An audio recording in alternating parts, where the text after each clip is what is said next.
Have you ever been deep in sleep, only to be pulled out of it in the middle of the night with that all-too-familiar urge to use the bathroom, and then found yourself wide awake staring at the ceiling, unable to fall back asleep? If this sounds like your typical night, you're not alone. Many older adults accept this as just part of aging, something to be tolerated with a tired smile and a heavy yawn the next morning. But what if I told you something surprising? What if this pattern of broken sleep has less to do with aging and more to do with 5 small habits you probably haven't noticed? My dear friend, this isn't just theory. From William, a retired postman in Ohio, to Nancy, a former librarian in Tampa, I've seen firsthand how seniors across the country have quietly struggled with this night after night until they made a few simple changes. Today, I want to share something I call the hidden routine. It's not a pill, not a gadget, but a shift in small daily choices that has brought deep, restful sleep back into the lives of so many older folks I've worked with. So I invite you, please stay with me until the very end of this video. What you hear today might not only help you sleep through the night again, but could also gently steer you away from more serious health issues that begin with something as innocent as poor sleep. And if what I share today resonates with you, leave a comment below with the word hope. It might be the very word someone else needs to see tonight. If you feel inspired, share this with someone you care about. And don't forget to subscribe for more wellness tips created especially for older adults here in the U.S. Now, in medical terms, this condition is called nocturia. It refers to waking up during the night to urinate, often once, twice, or even more. For people over 60, it's incredibly common. But here's the truth. Common does not mean inevitable, and it certainly doesn't mean you have to live with it forever. Most of the time, it's not caused by a disease, it's triggered by small, overlooked habits during the day and evening. Let's talk about what happens when your sleep is broken every night. It's not just about the interruption. When you miss out on deep sleep, the phase where your brain consolidates memory, your tissues repair, and hormones reset, it can leave you feeling sluggish, low, or even emotionally down the next day. Over time, this can affect your mood, your energy, and your overall health in more ways than most people realize. But here's the good news. There are small things you can change right now that don't require a prescription or a complicated routine. Just a little awareness and some steady adjustments. And the very first one might surprise you. It's as simple as timing your water intake. Let's begin with what I call the late sip trap. Many older adults enjoy a calming cup of tea or a soothing bowl of broth in the evening. It feels like a comforting ritual before bed. But what if I told you this habit might be quietly interrupting your body's natural night rhythm? When you consume fluids within 3 hours of bedtime, your body doesn't have enough time to balance out vasopressin, a hormone that helps your kidneys slow down urine production while you sleep. Without it working at full strength, your bladder keeps operating as though it's daytime. The result? You wake up with that familiar urgency, stepping carefully out of your warm bed, navigating to the bathroom half asleep. And it's not just tea or water that can throw things off. Foods with high water content, like melon, cucumbers, or even that evening glass of fruit juice, can all add up. Supplements, especially in liquid form, can also contribute more than we think. These small things quietly signal your bladder to stay active long after you've drifted off. Let me share a real example. Janet, a 73-year-old from Boise, used to wake up at least 4 times each night. She swore by her nightly soup and chamomile tea, saying it helped her relax. But after making one shift, cutting off all fluids by 7 p.m. within 2 weeks, she found herself waking up only once, sometimes not at all. She told me, "It felt like I was getting my nights back." If your usual bedtime is around 10 p.m., try to finish all beverages by 7. Keep a small glass of water on your nightstand, just in case you need a sip. And if you're on medications that cause thirst or have diabetes, check in with your doctor about how to balance your fluid intake without compromising your health. This single habit, stopping fluids a little earlier, has brought deep rest back to people from Kansas City to San Diego. They wake up feeling clearer, less foggy, and even report improvements in energy and mood. It may seem small, but the results are anything but. Now let's talk about something many people never suspect: How dinner habits can quietly sabotage your sleep. Think about it. Have you ever finished a delicious meal later in the evening and then found yourself waking up not just groggy but with the urgent need to head to the bathroom around 2 or 3 a.m.? It may feel like a coincidence or just something that comes with age, but more often than not, it's your dinner that's quietly keeping you up. Many older adults I speak with remember a time when their parents or grandparents would eat before sunset. They'd tidy up, take a slow walk, and settle in for the evening. But these days, dinner often happens much later. Some of us eat in front of the TV, others might snack a bit after dinner with a cup of green tea or a sweet treat. These routines feel comforting, but they can be quite disruptive when it comes to nighttime rest. You might think, but I've always eaten this way and it never caused problems before. That may be true, but our bodies change over time. What your kidneys and digestive system handled smoothly at 40 or 50 now takes more effort. A meal eaten too late, especially one that's salty or high in water content, can make your bladder work overtime while your body is supposed to be resting and restoring. Your digestive system needs a good 3 to 4 hours to fully process dinner.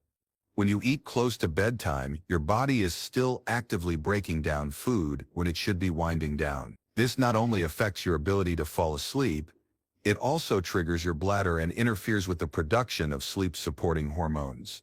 The next thing you know, you're up again, staring at the clock. Certain foods are also what we call natural diuretics. That means they stimulate the body to produce more urine. These include seemingly healthy items like cucumbers, tomatoes, watermelon, and green tea. Even something as small as a piece of dark chocolate or a late-night cup of coffee can act as a trigger. And when you add salty snacks or spicy takeout to the mix, it becomes even harder for your body to relax into deep sleep. Let me tell you about Harold, a 68-year-old from Richmond, Virginia. Harold considered himself a health-conscious eater. His dinner usually included a salad with tomatoes and cucumbers, a serving of grilled chicken, and a cup of green tea. But every night, like clockwork, he'd wake up 3 times needing to use the bathroom. After speaking with Dr. Lee, Harold made a few small adjustments. He moved his dinner to 6 p.m., swapped out the salad for a bowl of warm lentil soup, and replaced the green tea with warm milk. Within just 3 weeks, Harold was sleeping for 6 hours straight, without interruption. It's not about eating less, it's about eating smarter. Try having your main meal earlier in the evening, between 5:30 and 6:30. Choose foods that are gentle on your system: soups, well-cooked grains, and soft vegetables. And avoid known triggers like heavy spices, aged cheese, and pickled foods. Even cutting down a few ounces of fluid-rich fruits at night can help your body relax and your bladder settle. And if you're someone who needs to take medication with food in the evening, that's absolutely okay. Just check with your doctor to see if it can be moved up or paired with a lighter meal. If you tend to feel hungry later in the night, a small piece of bread with a spoonful of cottage cheese or a slice of boiled potato can do the trick. Just something simple, warm, and easy to digest. These changes may feel small, but they work wonders. Many seniors have told me that just eating earlier and skipping the green tea help them wake up feeling like they actually rested. It's amazing how a bit of thoughtful planning in the kitchen can translate to more energy, clearer thinking, and better mood during the day. Your dinner plate doesn't just affect your digestion. It affects your heart, your hormones, your bladder, and your brain. Eating at the right time, with the right ingredients, sets the tone for everything that follows during the night. Give yourself the gift of light, nourishing meals, and you'll likely see a difference within days. Now let me ask you something. What time do you usually eat dinner? And what's normally on your plate? Sometimes simply writing it down or talking about it can help you notice a pattern that's been there all along. If you're willing, share your dinner routine in the comments. Your experience might help someone else realize something they've overlooked for years. And if this tip has sparked a little curiosity or hope, stay with me for just a few minutes more. Because in the next section, we'll look at a surprisingly common behavior, a habit most people never question, that may be secretly training your body to wake up, even when your bladder doesn't need to.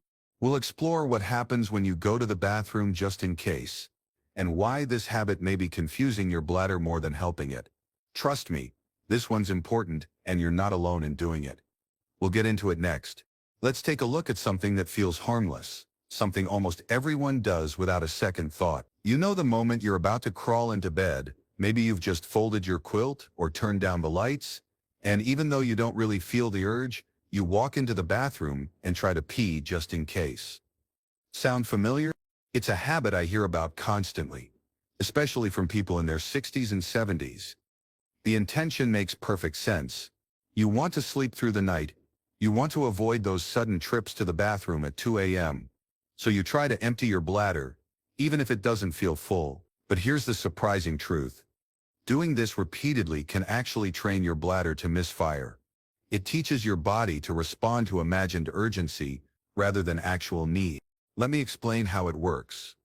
Your bladder is designed to hold around 300 to 500 milliliters of fluid before it sends a strong message to your brain saying, time to go.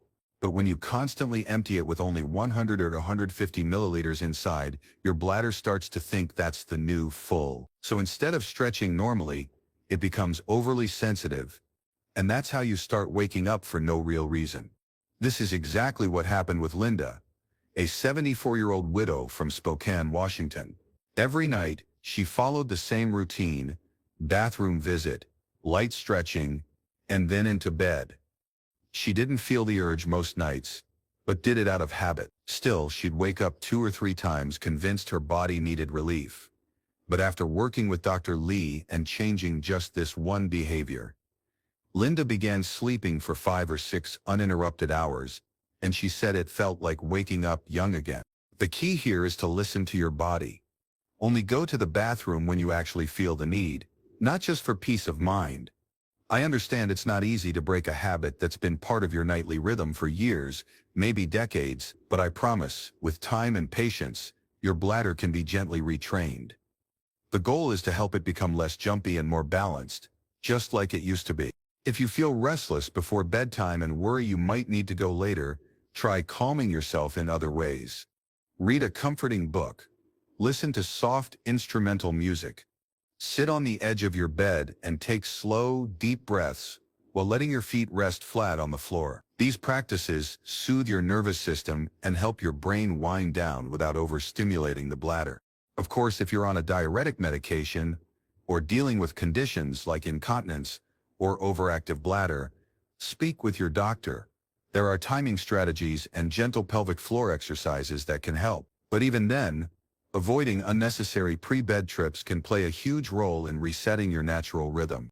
And if you're someone who worries about accidents or not getting to the bathroom in time, using a bedside commode is absolutely fine, but use it only when it's truly needed.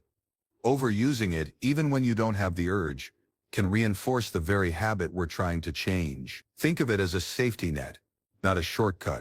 Once your bladder begins to relearn its original signal strength, you'll notice the difference, not just in how long you sleep, but in how deeply you rest.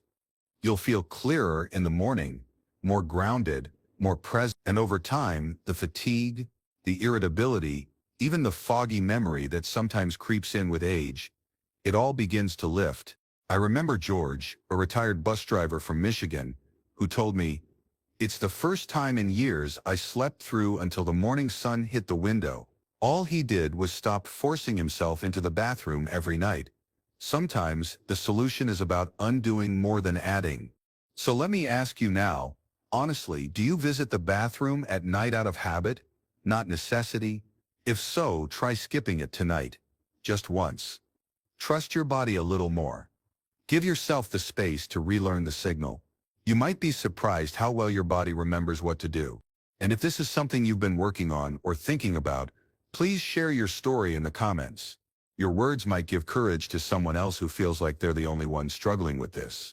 In the next part, we're going to explore something even more surprising: the way you position your body while sleeping. Yes, your sleep posture could be sending mixed signals to your bladder and interrupting your rest without you even realizing it. Let's look at how small changes in your sleep position can lead to big improvements in your nights. Let's now turn to something almost no one suspects: the position you sleep in. You may not have thought much about it. Maybe you've been a back sleeper all your life, or you curl up on your side without much thought. But here's the truth. Your sleep posture can quietly influence how often you wake up to urinate, even when your bladder isn't truly full. It's a simple matter of pressure and circulation. For instance, if you're used to sleeping on your stomach, your lower abdomen presses down against the bladder all night long. That pressure can cause your brain to receive false alarms, messages that make you feel like you need to urinate, even when your bladder isn't ready. It's like ringing the doorbell when no one's there. I once spoke with a gentleman named Walter, a 70-year-old retired high school principal from Boise, who had been sleeping on his stomach for as long as he could remember. He never made the connection between that and his frequent nighttime trips to the bathroom. But once he shifted to sleeping on his side, supported by a few simple pillows, the difference was night and day. Now, sleeping on your back might feel more relaxed, and for many it's a preferred position. But here's the catch. If you snore or have even mild sleep apnea, back sleeping can lower your oxygen levels through the night. That affects the body's hormone balance, including vasopressin, the hormone that slows urine production during sleep. When that's thrown off, your bladder ends up working like it's still daytime. The most recommended position by sleep specialists and urologists? Sleeping on your left side. This position improves blood circulation, reduces pressure on the bladder, and supports the organs that help with digestion and fluid regulation, especially your kidneys and liver. It may feel unfamiliar at first, but with the right support it becomes natural over time. Imagine this. You're resting on your left side, a soft pillow placed gently between your knees to align your hips, another small pillow nestled behind your back to keep you stable, and your head resting on a cushion that holds your neck just right. There's a light breeze through the window, a quiet stillness in the room, and before you know it, you're drifting into deeper, longer sleep. Take Marion, a 71-year-old from Albuquerque, for example. She used to wake up 3 or 4 times a night, blaming it on aging. After trying side sleeping for 2 weeks, complete with proper pillows and a calming nighttime routine, she began sleeping straight through until sunrise. Her back pain improved too, and she described her mornings as quiet, clear, and finally rested. Of course, if you've been sleeping a certain way for years, change can feel uncomfortable. That's normal. Start gently. If side sleeping feels strange, add a pillow behind your back to stop you from rolling onto your back. Use a lightweight pillow between your knees to ease joint pressure, and make sure your head pillow isn't too high or too flat. Your neck should feel supported but not strained. If you have arthritis or joint pain, ergonomic pillows or body pillows available in most drugstores or online can make a huge difference. These are designed to align your spine and relieve pressure, which not only improves sleep, but reduces the inflammation that often worsens nighttime urination. Sleep posture isn't just about comfort. It's about signaling the body that it's safe, steady, and ready to rest. When your posture supports your organs and minimizes pressure, your nervous system relaxes, your breathing deepens, and your bladder quiets down. It's a small change with wide-reaching effects. Try this tonight. Before you settle in, adjust your pillow height. Gently lie on your left side. Place a small, soft cushion behind you for support. It may feel unfamiliar the first few nights, but as your body adjusts, your sleep may become deeper, and your need to wake up will likely begin to fade. And if you've already tried adjusting your sleep posture in the past, share your experience in the comments. Your story might encourage someone who's hesitant to give it a try. These tips don't cost anything, but they might give you back something priceless: peace at night. Next, we'll explore one final piece of this puzzle, a detail so simple it's often overlooked. The temperature of your room, your bedding, and even the fabric of your pajamas may be playing a quiet but powerful role in disturbing your sleep. Let's talk about the environment you sleep in and how to make it work for you instead of against you. Let's now turn our attention to the room itself, the space where you sleep every night. Most of us think about comfort in terms of the mattress or maybe the size of our pillows. But what if I told you that the temperature in your bedroom, the type of blanket you use, or even the fabric of your pajamas could be silently disrupting your sleep and signaling your bladder to wake you up? Here's why this matters. In order for the body to transition into deep, restorative sleep, your core temperature needs to lower slightly. This cooling process tells your brain to release melatonin, the sleep hormone, and vasopressin, the hormone that tells your kidneys to slow urine production. But if your room is too warm or your clothing traps heat, Your body can't cool down the way it needs to, and those hormones can't do their job properly. In places with warmer climates or homes with heavy insulation, it's easy to unintentionally create a sleep environment that feels stuffy. Add thick pajamas, a closed window, and maybe a wool blanket, and suddenly your body is struggling to regulate its temperature. You might not even realize it, but night after night, this discomfort can lead to restless sleep, shallow breathing, and yes, increased nighttime trips to the bathroom. This was exactly the case for Carlene, a 69-year-old retired nurse from Sacramento. She wore long-sleeved fleece pajamas all year round, kept her windows closed to avoid dust, and layered her bed with heavy quilts. For years, she believed her frequent wake-ups were just part of aging. But after switching to light, breathable cotton sleepwear, opening a small window for airflow, and using 2 light blankets instead of 1 thick one, everything changed. Within 2 weeks, she was sleeping through the night. Your body wants to rest. It's wired for it. But when we unintentionally create a warm, enclosed space, the brain remains alert. Sweat builds, restlessness grows, and sleep is easily broken. Worse, your body may interpret heat discomfort as a bladder signal, even when you don't actually need to go. Try adjusting your sleep environment tonight. Choose loose-fitting sleepwear made from soft, breathable cotton. Layer a few light blankets instead of one heavy comforter, so you can adjust as needed through the night. Keep your bedroom temperature around 65 to 68 degrees Fahrenheit. That's often the sweet spot for deep sleep. If possible, allow a little fresh air to flow through the room, or use a fan for circulation. Even your sheets matter. Synthetic or polyester fabrics can trap heat and sweat. Opt for lightweight cotton or linen, something that feels cool to the touch and lets your skin breathe. These small changes create a calm environment where your body feels safe, supported, and still. It doesn't take a lot, just a little attention to temperature, texture, and breathability. Your room can become a sanctuary again, not just a place to sleep, but a place to truly rest. A place where your bladder stays quiet, your body feels light, and your mind wakes up refreshed. So now that we've walked through these 5 simple habits, what matters most is putting them into action. Because knowing something won't change your sleep. Doing something, like Margaret, an 82-year-old from Kansas City, said, "Once I started living the advice instead of just listening to it, my nights turned peaceful again." Let's review these 5 changes together. First, avoid drinking water or fluids after 7 p.m., so your body can naturally slow urine production. Second, eat dinner early, ideally by 6:30 p.m., and avoid diuretic or overly salty foods. Third, don't go to the bathroom just in case, only go when you truly feel the urge. Fourth, sleep on your left side with pillows supporting your knees and spine. And fifth, keep your room cool, airy, and comfortable with light, breathable sleepwear. If it helps, write these 5 reminders down and place them beside your bed or on your refrigerator door.